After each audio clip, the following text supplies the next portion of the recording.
The history and myths behind Sweden's Enchanting Lucia tradition. The unique Swedish Lucia celebration on December 13th has origins in both pagan and Christian traditions.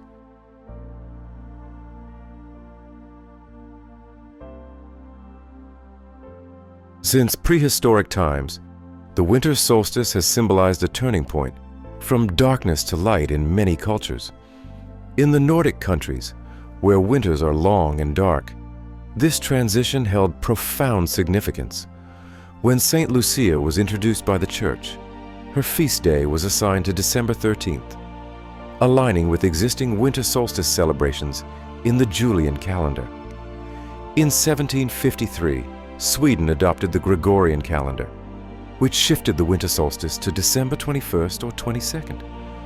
Despite this change, the celebration of Lucia remained on December 13th, preserving its traditions and symbolic connection to the date, rather than the actual longest night.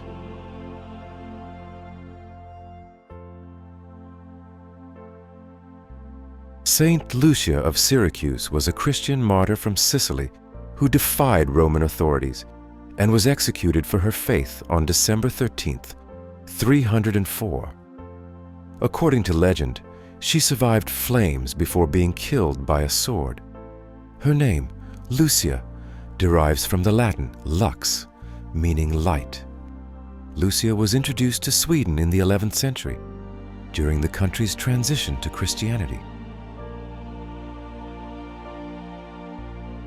Before Christianity, the Nordic peoples celebrated light as a defense against the darkness of midwinter. Pagan rituals marked the changing seasons, with feasts and ceremonies intended to ward off evil spirits. The sun goddess Sol, among other figures, may have been honored during these times. The long, dark nights and Lucia's association with light likely influenced her acceptance in Nordic traditions. Incorporating her as the Saint of Light into existing practices was a practical evolution, blending ancient beliefs with emerging Christian narratives. At a later point, another saintly influence, Saint Nicholas, is believed to have influenced the modern Lucia tradition. Despite the calendar reform, December 13th continued to be regarded as the darkest and most dangerous night of the year. People marked it by keeping guard and holding festivities to ward off evil. These celebrations often included feasting, featuring multiple breakfasts that began with aquavit, followed by hearty meals. The first recorded instance of a Lucia dressed in white with a crown of candles dates back to 1764 in Västergötland at Horn's estate.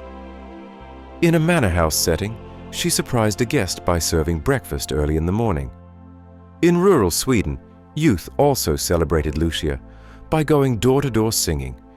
They were often rewarded with food and alcohol, and their revelries sometimes became unruly. Descriptions of Lucia varied across Sweden.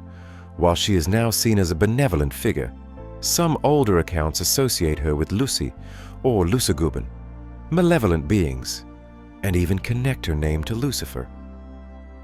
Lucia celebrations reached Stockholm by 1893, with Skansen hosting its first event. In the 1920s, the tradition gained national attention when Stockholm's Dagblad organized a readers' poll to select a Lucia. This marked the beginning of widespread celebrations across Sweden. Today, Lucia processions are held in schools, offices, churches, and public spaces.